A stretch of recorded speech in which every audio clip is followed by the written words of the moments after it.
Assalamualaikum warahmatullahi wabarakatuh dan selamat sore pendengar Pro 1 RRI Makassar. Kita jumpa lagi dalam program Mozaik Indonesia. Senang sekali saya Ida Malik dapat kembali menemani Anda, dan pada kesempatan kali ini kita membahas topik yaitu meningkatkan ketahanan pangan untuk mengurangi inflasi. Dan untuk membahas topik kita kali ini kami sudah bersama dengan narasumber Kepala Dinas Ketahanan Pangan Provinsi Sulawesi Selatan, Bapak Dr. Andes Andi Muhammad Arsyad, yang berkesempatan langsung untuk hadir di studio Pro 1 RRI Makassar. Dan kita tahu tentunya bahwa inflasi adalah tantangan besar yang dapat mempengaruhi kesejahteraan masyarakat terutama di sektor pangan, dan ketahanan pangan menjadi salah satu kunci untuk menghadapi situasi ini. Langsung saja kita sapa Pak Andi Muhammad Arsyad. Pak Arsyad, terima kasih sudah hadir di studio Pro 1 RRI Makassar sore ini. Kabar sehat Pak Arsyad?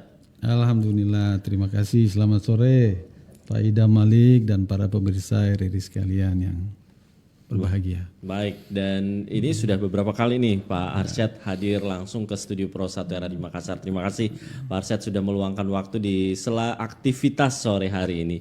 Dan kita membahas Pak Arsyad, mungkin di awal ada pengantar terlebih dahulu yang ingin disampaikan sekaitan dengan topik kita kali ini, meningkatkan ketahanan pangan untuk mengurangi inflasi di Sulawesi Selatan. Dan mungkin ingin disampaikan dulu nih di awal mengenai perkembangan inflasi di Sulawesi Selatan seperti apa sih Pak Arsyad, silakan.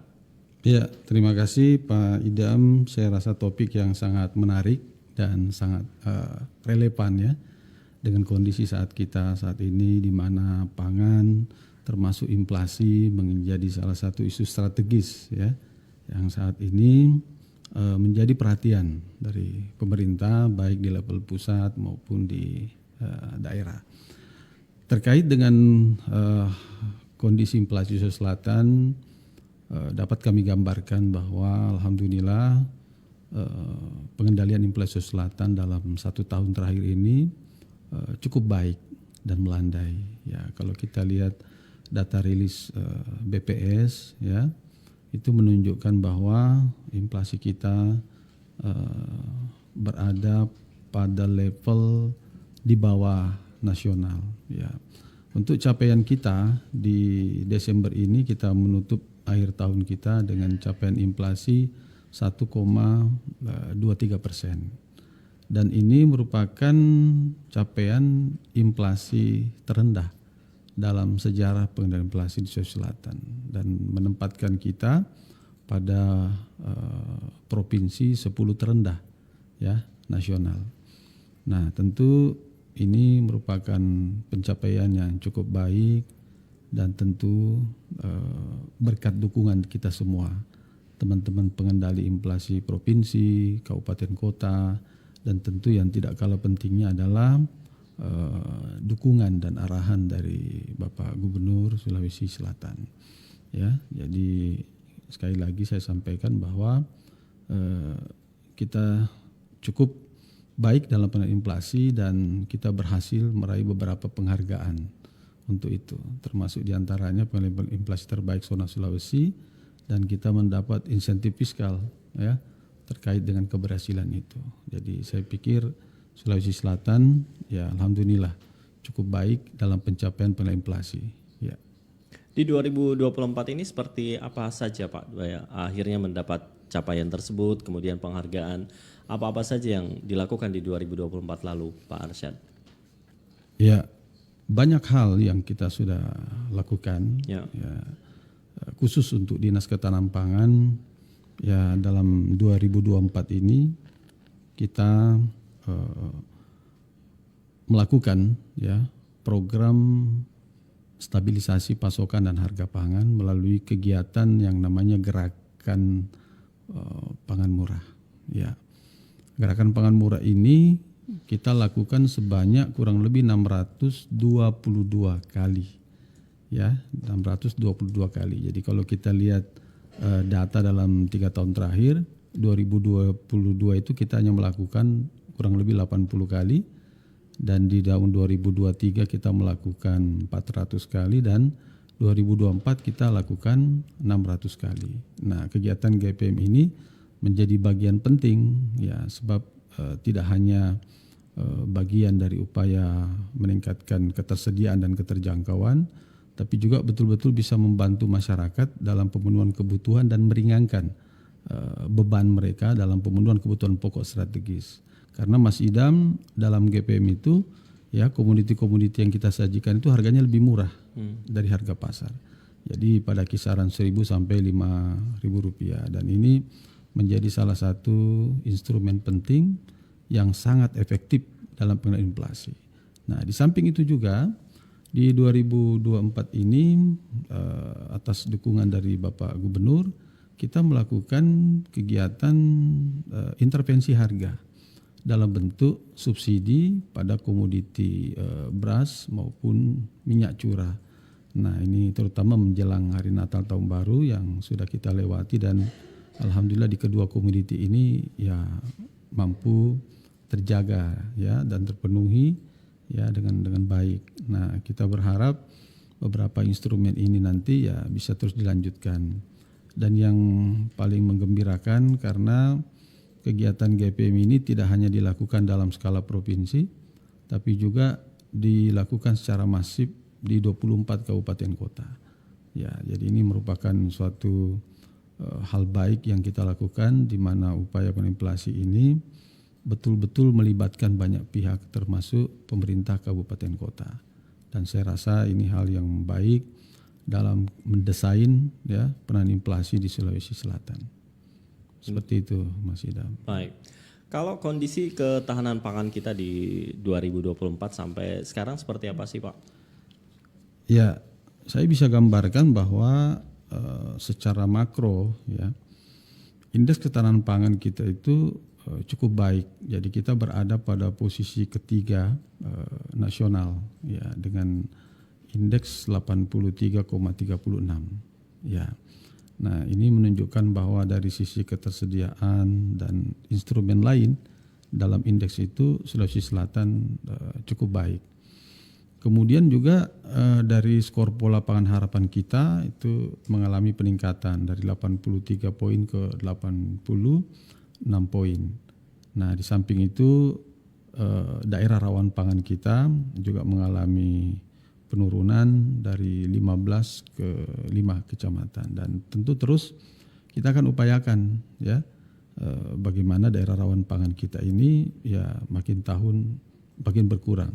Target kita 2025 sudah tidak ada lagi wilayah di Sulawesi Selatan ini yang rawan pangan.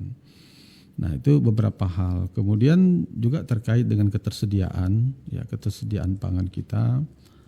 Dari data neraca pangan yang kita miliki, alhamdulillah beberapa komoditi pangan pokok strategis kita ini dari segi neraca pangan ya yang digambarkan dari sisi ketersediaan dan kebutuhan itu pada umumnya surplus gitu. Jadi saya yakin bahwa Sulawesi Selatan ya memang kita juga daerah sentra ya, di mana beberapa komoditi-komoditi pokok strategis itu memang dihasilkan di daerah kita ini. Nah, jadi saya rasa Sulawesi Selatan ini cukup bagus ya dari sisi performa ketahanan pangannya. Demikian. Untuk komoditi-komoditi unggulan seperti apa, Pak, capaiannya? Ya katakanlah seperti beras ya, seperti beras. Jadi kita punya data ketersediaan itu yang cukup besar ya, dari 1,8 juta ton. Sementara kebutuhan kita itu 86.000 ton. Jadi dari sisi neracanya ya kita surplus 1,7 juta ton. Itu dalam 1 tahun ya. Nah, di samping beras juga ada jagung, bawang merah ya, cabai besar, cabai rawit, daging sapi, daging ayam, telur ayam, gula pasir dan minyak goreng dan lain-lainnya. Nah, saya pikir itu beberapa komoditi-komoditi yang kita gambarkan dalam neraca pangan kita. Ya. Baik. Betul. Dan ada kendala nggak sih Pak Arsyad di 2024 ini yang coba untuk dievaluasi di 2025? Saya pikir tentu ya kita juga memiliki tantangan. Ya, saya mengatakan itu tantangan. Salah satu diantaranya adalah cadangan pangan, ya, cadangan pangan kita.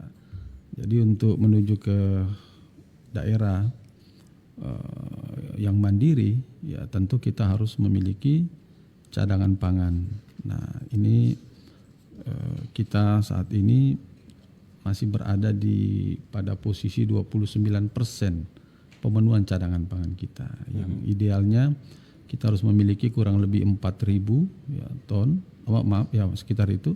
Sekarang ketersediaan secara keseluruhan baru mencapai 500-an dan ini saya pikir menjadi tantangan bagi kita. Nah, oleh karena itu kami berupaya ya untuk melakukan penataan termasuk regulasinya.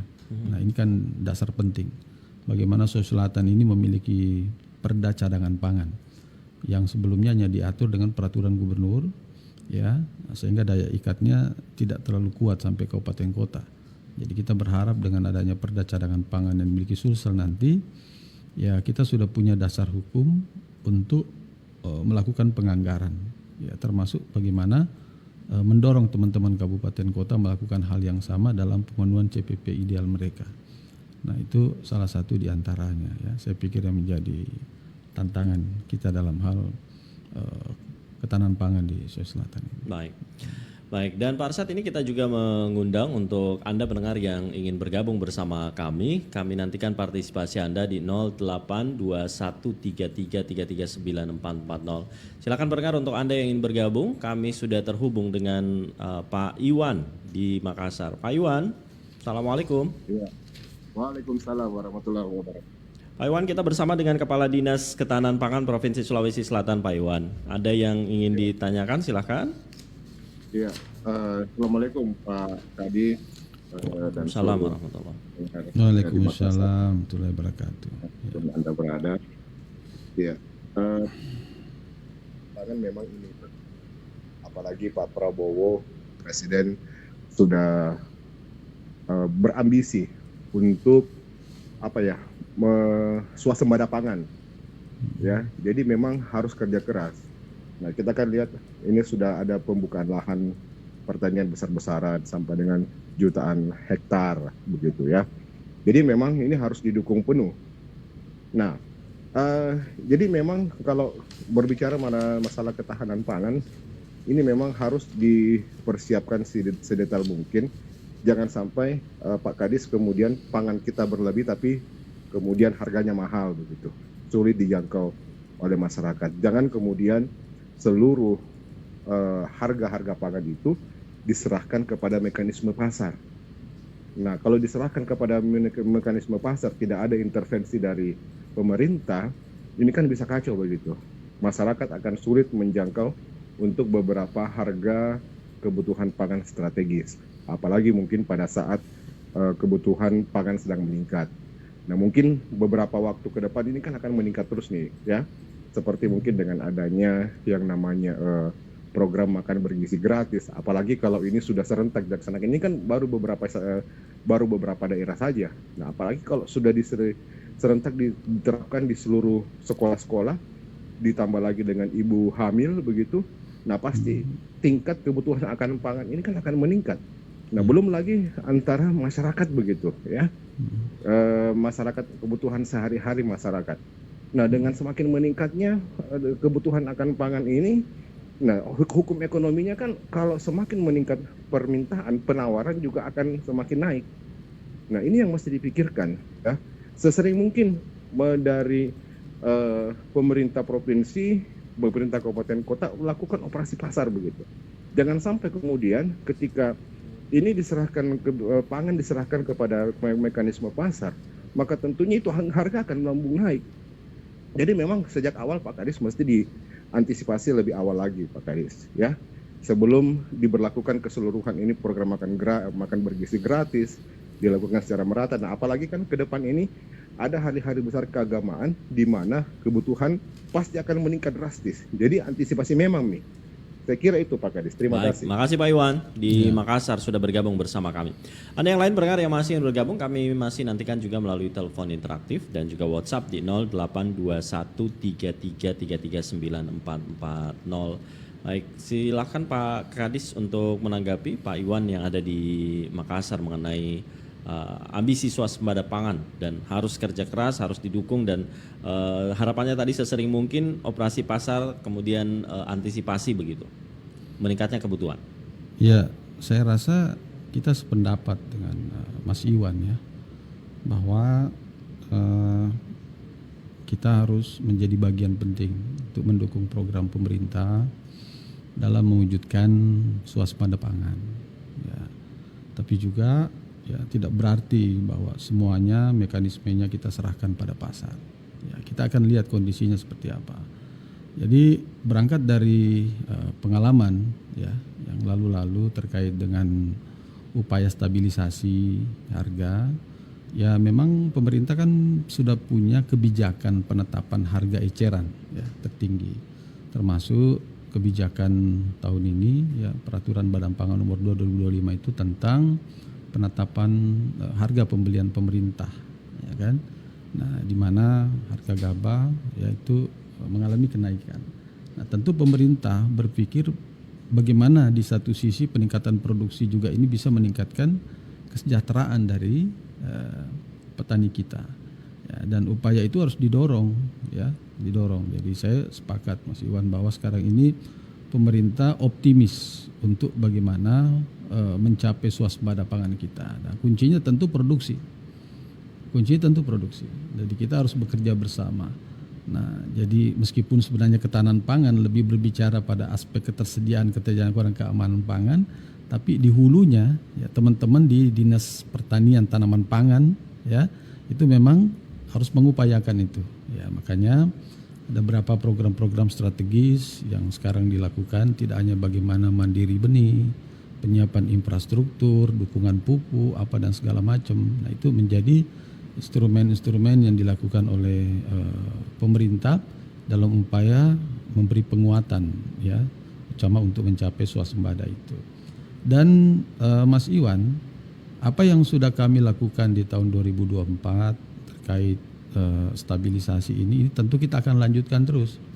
Ya, kita akan lanjutkan terus. Saya sependapat bahwa kita harus melakukan langkah-langkah antisipasi yang terukur gitu. Ya, jadi kita memang selama ini di Dinas Ketahanan Pangan memiliki beberapa instrumen untuk itu. Jadi kita setiap hari melakukan pengecekan harga melalui aplikasi data panel harga. Itu kita bisa mengetahui ya di setiap kabupaten kota mana komoditi-komoditi yang mengalami kenaikan.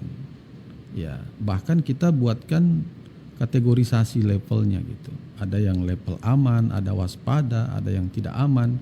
Nah, ini kita monitor terus sebagai bagian dari antisipasi gitu. Jadi ketika ada potensinya waspada, apalagi sampai tidak aman, nah kita langsung berkoordinasi cepat dengan pemerintah kabupaten kota, dengan teman-teman mitra kita seperti Bulog, ya, Edifood dan segala macam untuk melakukan kegiatan gerakan pangan murah, termasuk operasi pasar di situ. Nah, jadi ini menjadi bagian penting bahwa apa yang harus kita lakukan itu harus terencana dengan baik, ya, kemudian terarah dan terukur sehingga ke depan ya upaya pengendalian dalam pemenuhan ketahanan pangan, kemudian inflasi ini harus berjalan ya, secara beriring. Nah, oleh karena itu kami sangat setuju dengan apa yang disampaikan oleh Mas Iwan bahwa ya tidak semuanya diserahkan kepada mekanisme pasar. Jadi pemerintah harus hadir di situ. Jadi kita harus hadir untuk memastikan bahwa masyarakat kita bisa memenuhi kebutuhan pangan, tidak hanya dari sisi ketersediaan tapi keterjangkauan harganya. Ya, nah terutama menjelang hari besar keagamaan ya, yang kemarin kita sudah lewati, ya alhamdulillah ya, meskipun terjadi kenaikan tapi tidak terlalu bergejolak, tidak terlalu berarti lah gitu dibanding yang lalu.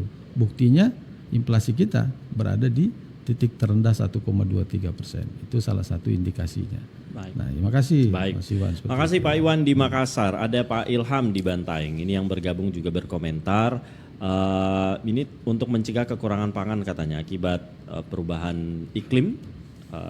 termasuk saat ini cuaca di Sulawesi Selatan.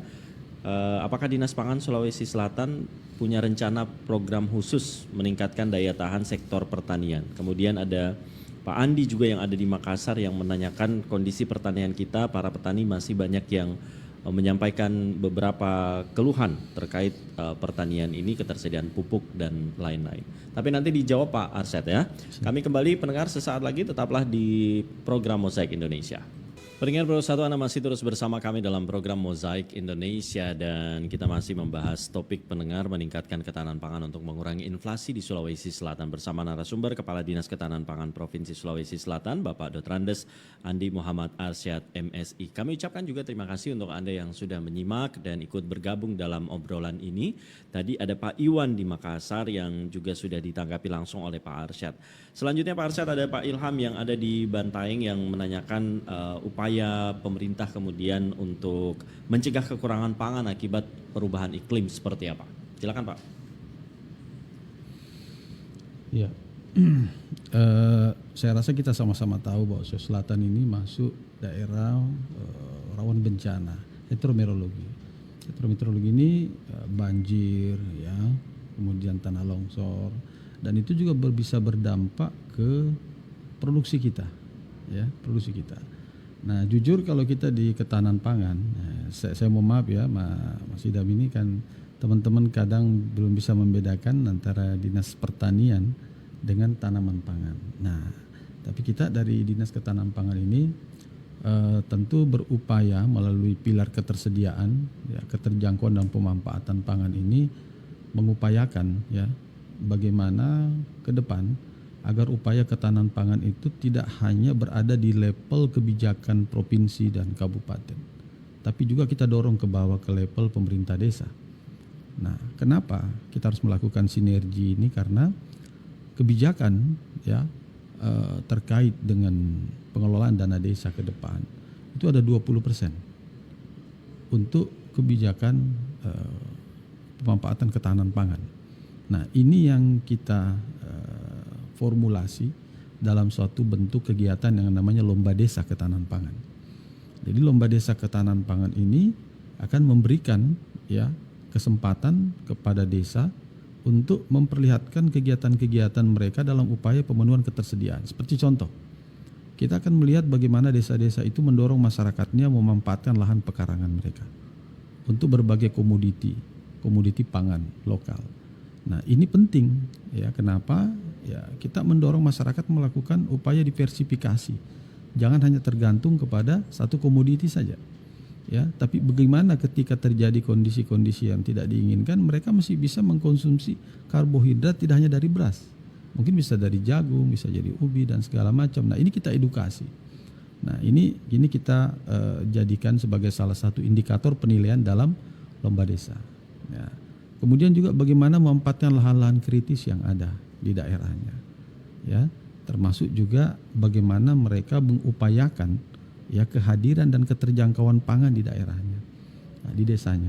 Nah, ini alhamdulillah 2024 kemarin kita sudah melakukan lomba desa yang pertama kali di Sulawesi Selatan, dan saya pikir ini satu terobosan inovasi yang kita lakukan dan mungkin pertama kali di Indonesia lomba ini, di mana diikuti oleh perwakilan, ya, perwakilan kabupaten kota. Dan Mas Iwan, kemarin Pak Idam, penyerahan hadiahnya itu kita serahkan pada momen puncak HUT Sulawesi Selatan di Hari Jadi Sulawesi Selatan pada rapat paripurna.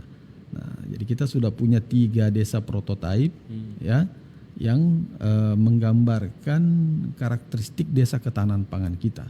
Nah, jadi hasilnya seperti apa Pak dari lomba desa itu? Ya, hasilnya kita memiliki 3 desa yang sudah memenuhi 3 pilar ketahanan pangan yang saya katakan tadi. Jadi dari sisi ketersediaannya, dari sisi keterjangkauan dan pemanfaatan pangan itu sendiri. Nah, dan kalau kita lihat, kalau ini, ya, kita hubungkan dengan program-program lain, itu sangat relevan sekali. Seperti contoh, ya, katakanlah dalam upaya pemenuhan makan bergizi gratis, ya, pemanfaatan pangan di ketahanan pangan itu kita dorong memang bagaimana masyarakat mengkonsumsi makanan, ya, secara beragam, bergizi dan aman.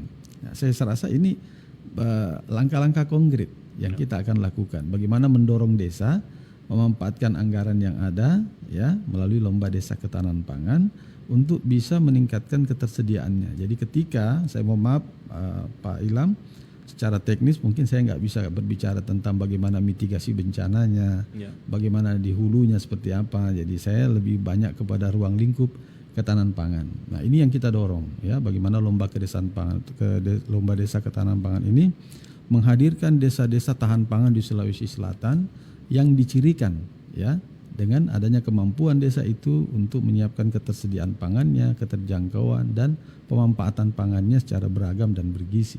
Nah, mudah-mudahan di tahun 2025 ini program ini bisa tetap dilanjutkan dan berjalan, dan alhamdulillah kemarin kita disupport juga oleh Otoritas Jasa Keuangan, kemudian Bank Indonesia dan beberapa bank himbara, dan tentunya ya kami berharap mudah-mudahan program ini sekali lagi bisa tetap dilanjutkan sebagai bagian penting dalam upaya meningkatkan ketahanan pangan di Sulawesi Selatan. Ya, di 2025 ini langkah-langkah apa lagi Pak Arsyad? Tentu kita tetap akan melanjutkan ya, bahwa alhamdulillah kemarin yang pertama kali di Indonesia kita sudah melakukan gerakan pangan murah serentak di 24 kabupaten kota. Di hari Selasa yang lalu dihadiri langsung oleh Bapak Gubernur, kemudian dari Bappenas, Gubernur BI, ya banyak pihak terlibat di situ, Bulog, BPS. Nah dan ini kita akan lanjutkan terus 32 kali Mas. Jadi kita untuk Januari ini kita sudah melakukan 32 kali. Nah saya pikir ini kalau kita akan lanjutkan luar biasa. Nah tentu di samping itu juga kita bagaimana mendorong penyerapan penyaluran SPHP termasuk program bantuan pangan bagi masyarakat ya, sehingga apa yang menjadi tugas utama kita dari Dinas Ketahanan Pangan ya tentu bisa berjalan dengan baik, dengan koordinasi dan sinergi dengan beberapa pihak ya yang selama ini memang menjadi mitra kita. Seperti itu. Selama ini sinergi seperti apa bentuk program atau kolaborasinya Pak? Kita memberikan kesempatan, menawarkan juga ya kepada termasuk kemarin beberapa lembaga yang ingin melakukan gerakan pangan murah itu kita fasilitasi. Bisa kita fasilitasi pemenuhan komoditi-komoditinya, termasuk penyiapan tenda ya, termasuk juga bagaimana yang lainnya ya. Jadi kita lebih mendorong bagaimana kegiatan GPM ini bukan hanya identik milik ketahanan pangan, tapi semua elemen bisa memanfaatkan itu. Jadi bentuknya antara lain seperti itu ya, termasuk bagaimana kita ada kios pangan ya sekarang ini. Jadi teman-teman yang tidak mampu atau tidak sempat ya ikut di kegiatan GPM, di Dinas Ketahanan Pangan itu ada kios pangan dan harganya juga sama kalau kita GPM, lebih murah dari harga yang ada. Baik, seperti itu. Selanjutnya tadi ada Pak Andi, mungkin ingin menanggapi saja begitu Pak Arsyad, keluhan-keluhan untuk peningkatan produksi pertanian yang dihadapi oleh petani kita. Silakan Pak. Pertanyaan Pak Andi tadi di Makassar yang menanyakan mengenai selama ini keluhan petani. Nah ini tentu juga untuk mendukung ketahanan pangan petani juga harus diperhatikan. Mungkin ada yang ingin disampaikan terkait hal ini ke pendengar kita khususnya para petani. Ya, saya rasa ini menjadi hal penting ya yang harus kita perhatikan dalam upaya kita membangun sektor pertanian di Sulawesi Selatan. Bagaimana nilai tukar petani kita bisa meningkat, daya saingnya juga bisa meningkat, produk-produknya juga ya bisa terserap, tersalurkan dengan baik. Dan saya pikir kita harus bersama-sama memikirkan itu ya. Yang jelas kita di ketahanan pangan berupaya melalui tupoksi yang ada. Salah satu diantaranya adalah memastikan keamanan pangannya. Jadi produk yang mereka hasilkan itu kita uji untuk memastikan bahwa kandungan pestisidanya itu aman ya, dan hal-hal lain yang bisa mengurangi ya nilai jualnya ini kita pastikan pengawasannya. Jadi saya sekali lagi ya di Dinas Ketahanan Pangan ini kita memang mendorong bagaimana pemberdayaan itu, termasuk ya kemarin program yang kita lakukan ini yakni pertanian keluarga. Ya, pertanian keluarga ini kita menstimulasi masyarakat kita, termasuk juga salah satu program yang kita lakukan kemarin itu optimalisasi pemetaan lahan pekarangan, di mana kita dorong masyarakat kita, mereka secara berkelompok ya itu diberikan bantuan, ya dikelola secara kelompok, dan kita pastikan bahwa mereka diantaranya itu masuk dalam daftar kemiskinan ekstrim. Nah ini yang kita dorong, memanfaatkan lahan pekarangannya, ya pembibitannya, ada biofloknya juga, ya sehingga nanti mereka bisa memanfaatkan hasil itu di samping untuk konsumsi rumah tangga, juga sebagian untuk bisa dijual. Nah ini beberapa hal yang bisa kami lakukan dari Dinas Ketahanan Pangan. Ya. Di 2025 ini Pak Arsyad ada sesuatu yang berbeda kah? Inovasi teknologi kah? Atau pola produksi yang akan diterapkan, atau ada hal-hal lain? Ya, jadi sekali lagi saya katakan Pak Idam bahwa ketahanan pangan itu lebih kepada skup ketersediaan, keterjangkauan, jadi bukan dalam level produksi dalam arti luas ya seperti yang dilakukan oleh teman-teman dari Dinas Pertanian Tanaman Pangan gitu kan. Jadi nah tentu yang kita akan benahi ke depan ini ya termasuk bagaimana menghadirkan ya neraca pangan kita. Ya, supaya orang bisa mengetahui di mana saja wilayah-wilayah Sulsel ini yang stoknya ada atau kurang. Ya, itu kita lihat. Kemudian kita akan sandingkan itu dengan data panel harga kita. Sehingga ya, siapapun dia bisa mengetahui kondisi harga dan ketersediaan secara cepat. Nah, ini bisa membantu juga ya para konsumen ya, termasuk pengusaha-pengusaha untuk bisa melihat di mana mereka bisa bekerja sama, dan itu kita fasilitasi. Ya, bisa juga dalam bentuk kerjasama antar daerah. Untuk daerah-daerah yang minus ya disuplai oleh daerah surplus. Katakanlah contoh kemarin kita fasilitasi antara Enrekang dengan Parepare. Enrekang itu kan penghasil bawang merah. Nah, ketika Parepare mengalami kesulitan difasilitasi. Nah, dan juga daerah-daerah lainnya. Ya, jadi ini kita terus benahi.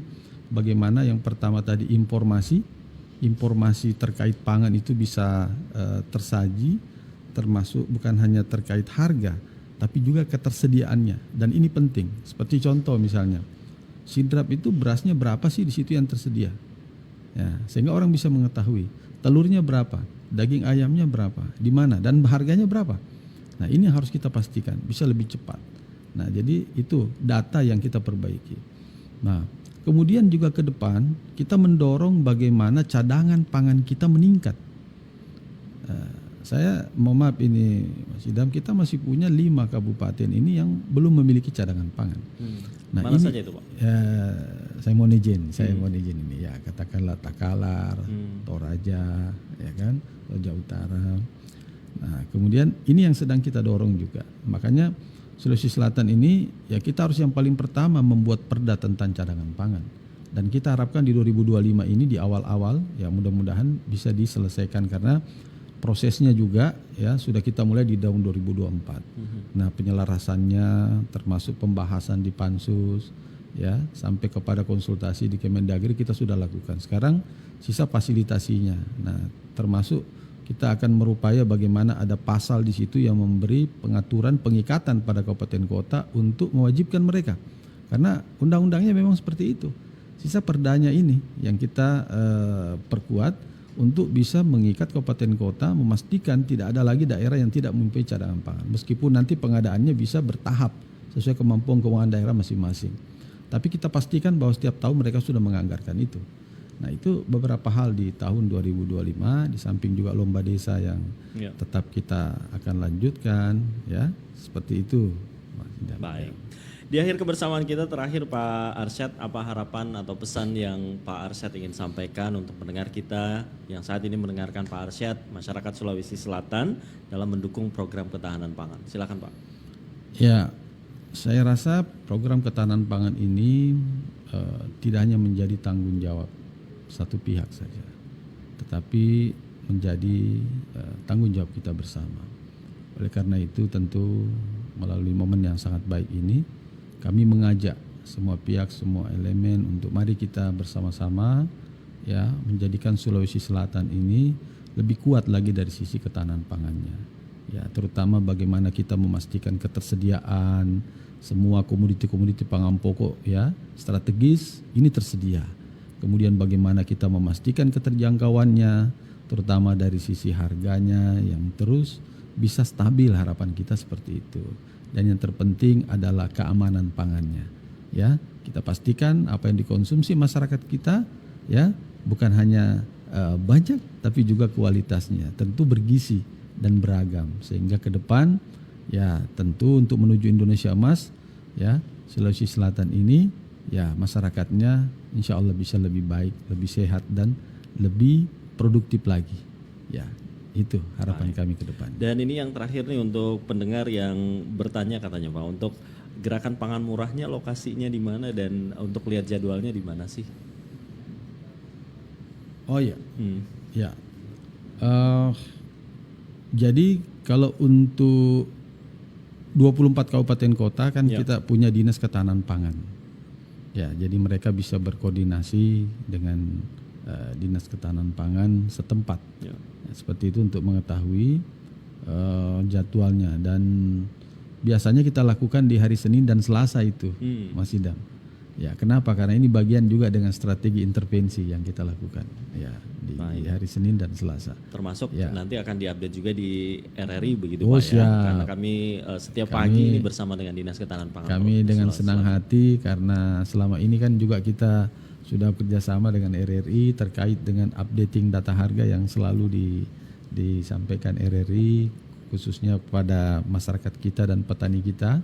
Ya, dan saya terima kasih sekali dukungan RRI selama ini ya, terhadap Dinas Ketapang terutama dalam menghadirkan informasi harga kepada para petani kita, masyarakat kita. Terima kasih. Baik, terima kasih. Sudah terjawab pendengar ya untuk pertanyaan yang terakhir.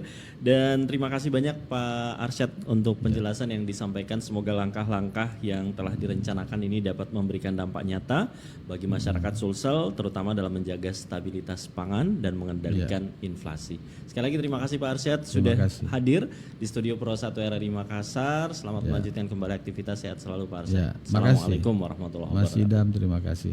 Assalamualaikum warahmatullahi wabarakatuh. Baik, pendengar, demikian kebersamaan kita dalam program Mozaik Indonesia kali ini. Kita bersama dengan Kepala Dinas Ketahanan Pangan Provinsi Sulawesi Selatan membahas topik meningkatkan ketahanan pangan untuk mengurangi inflasi di Sulawesi Selatan. Saya Damalik bersama tim yang bertugas dalam Mozaik Indonesia kali ini.